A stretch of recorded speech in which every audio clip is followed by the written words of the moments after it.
Bueno, este puesto es examen cepillado. Aquí lo que vamos a hacer es, primeramente, ponerle un código de barras que va a identificar la carcasa en el resto del proceso de fabricación. Y eso para que siempre, si el cliente lo solicita, se le devuelva su mismo neumático renovado. Su mismo neumático y guardar la traza de todos los puestos por los que va pasando. ¿Y ellos aquí qué miran?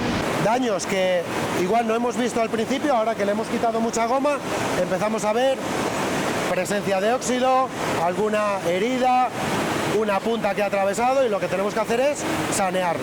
¿Con qué cadencia funcionan todas estas líneas? La máquina que hemos visto que pela, digamos, las carcasas, esta verificación, ¿a qué velocidad están funcionando? Nosotros ahora mismo estamos haciendo unas 400 carcasas al equipo, es decir, unas 1100, 1200 carcasas al día.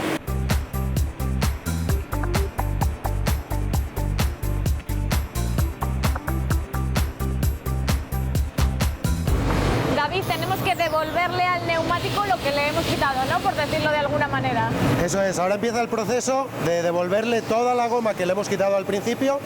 Esta primera etapa cogemos goma caucho en bandeleta, la vamos a meter en una extrusionadora. La calienta.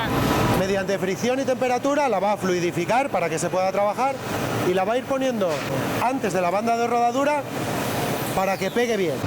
Y la banda de rodadura sí que es la misma que si estuviésemos fabricando un neumático nuevo. Eso es, este proceso es equivalente al que encontraríamos en una fábrica de neumático nuevo, es aportar goma con unas determinadas características, más duración, más desgaste, lo que se busque en la dimensión, la vamos a ir colocando encima de esa goma que hemos visto que es adhesiva, ya para devolverle toda esa goma que le quitábamos al principio del proceso.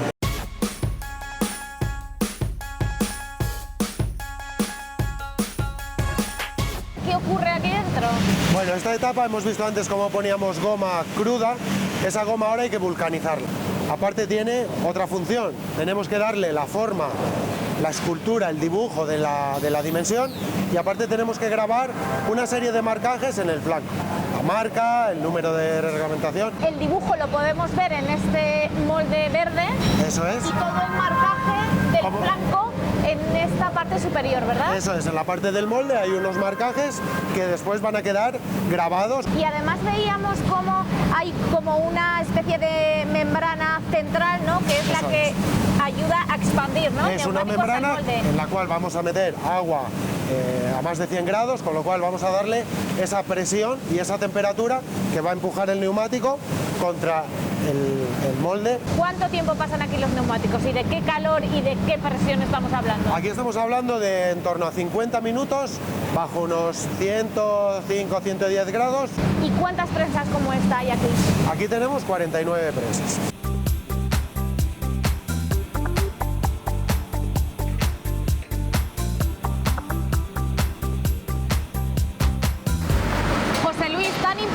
Son los controles de verificación que hacéis aquí antes del proceso de renovación que después. Digamos que hay que garantizar al cliente todas las prestaciones técnicas necesarias y hay que cumplir todas las exigencias reglamentarias. ¿Ellos qué es en lo que se fijan? Bueno, primero antes de llegar aquí las cubiertas hacemos un test seguridad-presión. Simular el montaje en llanta y puesta en presión que hace el cliente, pero unas condiciones más exigentes para asegurar que no tiene ningún riesgo luego el cliente. Después, por un tema de aspecto, que cada vez los clientes nos exigen más, las pasamos por un puesto robotizado para eliminar las posibles rebabas que el neumático traiga del proceso de la cocción. Es un proceso robotizado, automatizado, y luego llegan a estos puestos de verificación, donde las personas que están aquí, que tienen mucha experiencia, al tacto y a la vista, son capaces de detectar la más mínima imperfección que aparezca en el neumático. No hay neumático que no pase por estos puestos. Por todos esos puestos pasan al 100%, pero después, en función de lo que estas personas puedan detectar o no, se someten a otros test complementarios. Estamos hablando de seguridad sobre todo, porque al final no podemos olvidar que es el contacto de nuestro vehículo con el pavimento. Es el único elemento de contacto, efectivamente, del vehículo con el suelo, y cualquier solicitación que nosotros pidamos al vehículo, necesitamos que eso responda, ya sea frenar, sea acelerar, tomar una curva, todo pasa por ese contacto que es muy pequeño. se envía un sonido y está viendo en la pantalla pues cómo se Exactamente, comporta, ¿no? es decir, se emite un ultrasonido, ese ultrasonido va pasando por los diferentes productos que componen el neumático y según pasa por cada interfase de producto genera un eco. Y en función de si esos ecos responden a un estándar, pues sabemos si el interior es bueno o no es bueno desde el punto de vista de forma o de espesores. Las prestaciones son las mismas que las de un neumático nuevo, el aspecto es el mismo que el de un neumático nuevo. ¿Cómo detecto yo que este es un neumático renovado? José Luis. Hay que ser un experto y conocer, digamos, los marcajes que tiene la cubierta para saber que es una cubierta renovada. En este caso, por ejemplo. Por ejemplo, bueno, pues por aquí pone rechapé, bueno, pues eso significa que ha sido renovado. O la palabra remis significa que es renovado Michelin X. Y este puesto de verificación también es muy curioso, José Luis. Bueno, pues es otro de los puestos donde tenemos que pasar todas las cubiertas a 100%, porque aquí lo que hacemos es un test de perforación. Es decir, las cubiertas durante su uso sufren muchas agresiones con piedras, clavos, puntas, objetos metálicos que pueden provocar perforaciones en la cubierta. Claro. Hay muchas que podemos detectar a lo largo del proceso, pero hay otras tan sumamente finas que no las detectamos a la vista. Y para esto utilizáis en este caso una especie de corriente eléctrica, ¿no? Establecemos una diferencia de voltaje de varios miles de voltios entre el interior y el exterior de la carcasa. En el interior hay una cadena y en el exterior, en la parte Una inferior, zona metálica. también una zona metálica. Entonces, si hay la más mínima perforación, aparece una conductividad eléctrica y nos detecta que hay una perforación.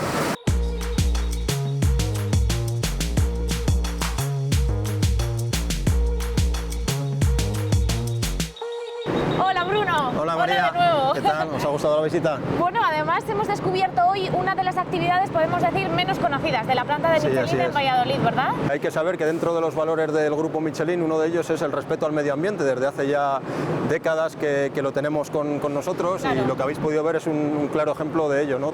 Hacer el máximo de kilómetros con el mínimo de materia. Porque el medio ambiente es una preocupación presente, pero también es un reto de cara al futuro.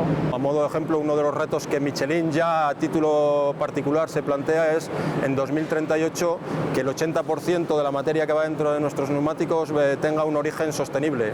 Hoy día estamos hablando de que ese 80% estamos hablando de que es un 25, un 26%. Claro, un trabajo de investigación detrás de todo esto importante. Efectivamente, uno de los grandes retos es todo el tema de investigar nuevos materiales y materiales de alta tecnología en el cual el grupo está invirtiendo mucho para llegar a ello. Otros retos a los que se enfrenta la compañía y que puedan afectar a la planta de Valladolid. Pues otro reto muy importante a los que se enfrenta el sector y que afectan muy directamente a la planta de Valladolid es el tema de la competitividad. Particularmente lo queremos afrontar a través de la digitalización o lo que tan de moda está ahora, que es la industria 4.0, ¿no? Hemos sido elegidos la planta de Valladolid dentro del grupo Michelin con otros 5 compañeros más, 5 fábricas hermanas más en todo el mundo, como fábricas líderes digitales. Siempre ha sido un poquito pionera la planta de Valladolid en el grupo, Pues, ¿verdad? Sí, yo creo que Valladolid podemos estar orgullosos gracias al trabajo de toda la gente profesional y comprometida que tenemos en la planta. Siempre hemos tenido muy buena reputación y la confianza del grupo para muchos temas de innovación y siempre hemos sido pioneros en multitud de temas. Y bueno, este es un ejemplo más que tenemos que conseguir que sea un éxito como otros tantos, evidentemente.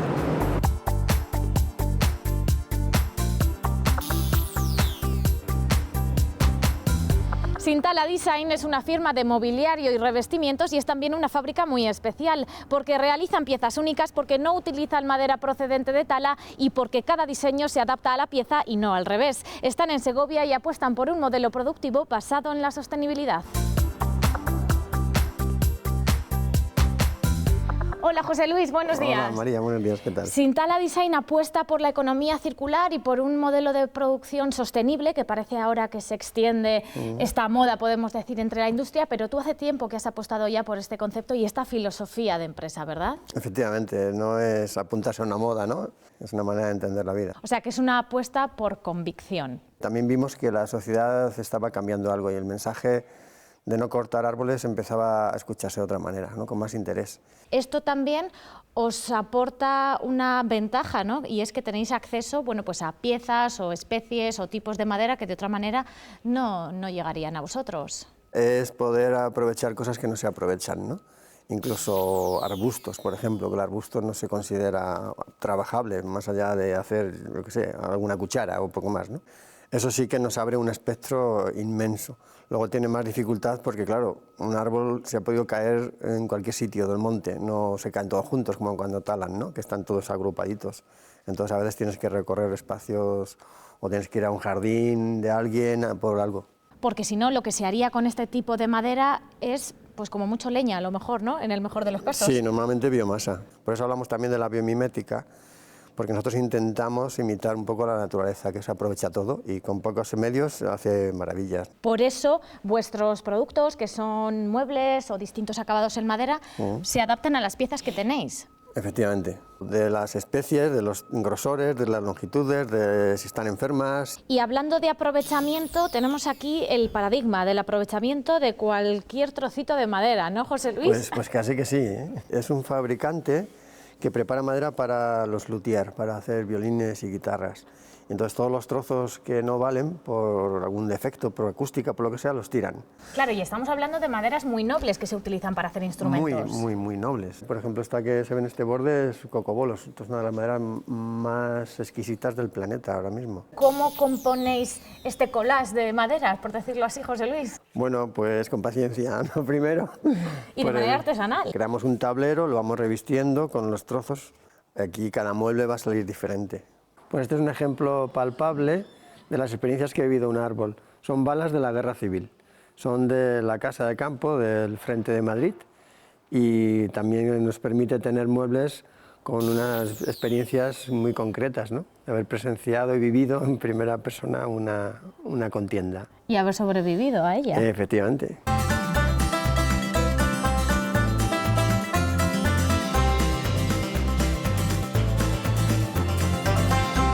José Luis, si vuestra madera no procede de la tala, ¿de dónde procede?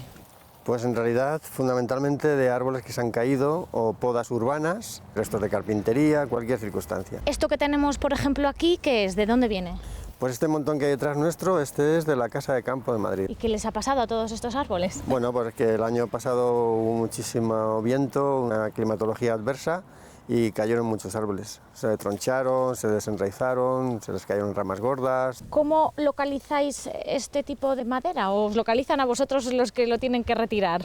Pues existe de todo, desde ayuntamientos que nos llaman particulares hasta algunas empresas, agricultores. O sea que nunca sabéis ni cuánto ni qué vais a tener, ¿no? Es como si fuéramos al mercado a ver qué hay hoy, ¿no?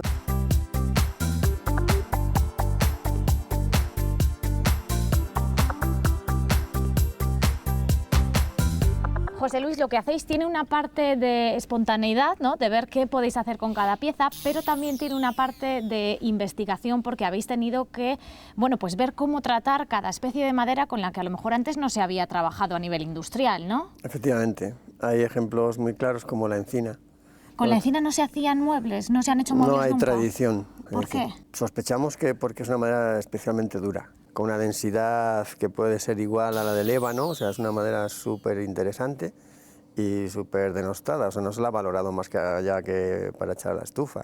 Y así tenemos muchas más, ¿eh? Tenemos el algarrobo, tenemos el olivo. Sí. Y además tenéis que ver cómo tratar ciertas maderas que llegan con enfermedades y que también tenéis que curar, entre comillas, ¿no? Porque aunque estuviesen cortadas, podrían seguir deteriorándose. Sí.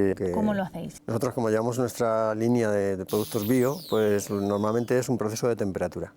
O lo sometemos a una temperatura alta, por así decir, una pasteurización, o lo sometemos a una temperatura muy baja, depende de qué queramos conseguir. Para esta labor de investigación contáis con distintas universidades, institutos e instituciones, ¿no? Que os echan una mano o con las que colaboráis en esta tarea. Con las que colaboramos nos han ido mirando, por así decirlo, y descubriendo que hacemos una labor de investigación muy potente. Entonces, algunas universidades hemos firmado acuerdos ya de colaboración. Hay varias, incluso de fuera de España, ¿no? Como la de Salzburgo, en Austria.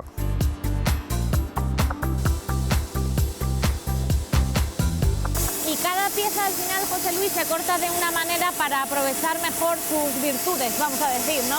Por ejemplo, uno que había ahí en la estantería tenía una forma un poco de riñón, ¿no? Entonces le hemos cortado para mantener esa forma y hacer alguna composición. En realidad todavía no sabemos qué.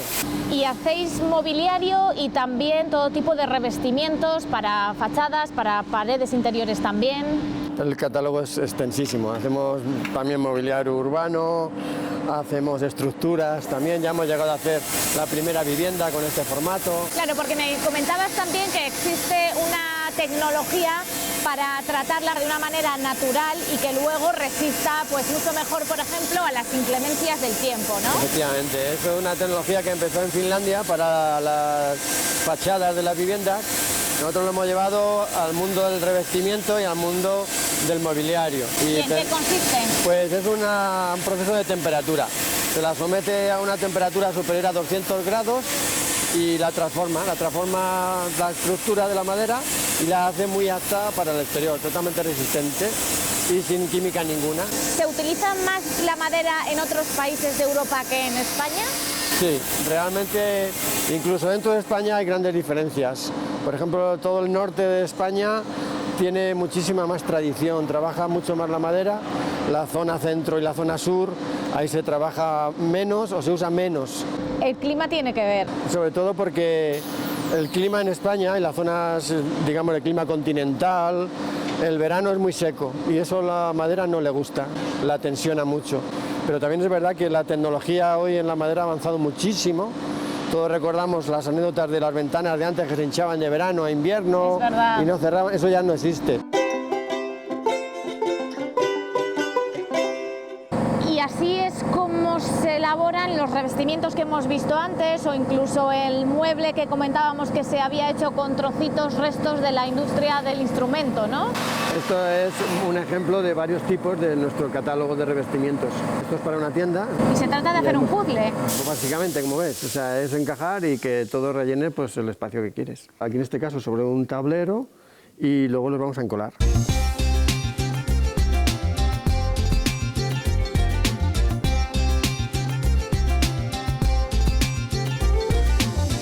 Este es otro ejemplo en el que hemos encolado distintas tablas ya más largas para poder hacer un tablero para un mueble. Este en concreto es para un mueble. Claro, aquí se está secando. Ahora está secando, claro. Prensado para que coja bien el pegamento y luego ya estará disponible para trabajarlo.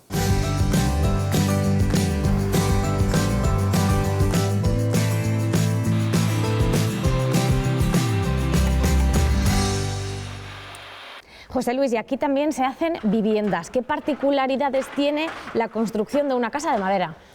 Bueno, nosotros hacemos construcciones con madera maciza, lo que se conoce como bioconstrucción. O sea, todos los materiales miramos mucho que sean materiales saludables, sin tóxicos, para luego vivir dentro de la casa que sea algo agradable. Y en este caso es lo que se conoce como una casa pasiva también, ¿no? Que esto tiene que ver con el consumo de energía que va a tener. Sí, son casas que prácticamente no necesitan calefacción y funcionan con un nivel de aislamiento muy elevado y de estanqueidad también. ¿Y esto cómo se consigue? Bueno, primero hay que partir de un estudio bastante profundo de lo que es la parte de ingeniería, o sea, la eficiencia energética de la casa, cómo se comportan los espesores, la orientación, el sol, el sombreamiento de árboles si hay, o sea, todo influye, se hacen con programas y luego la parte de arquitectura, lógicamente para definir los volúmenes. Esta es la planta baja y estos huecos que habéis dejado en los tabiques los vais a rellenar con este material.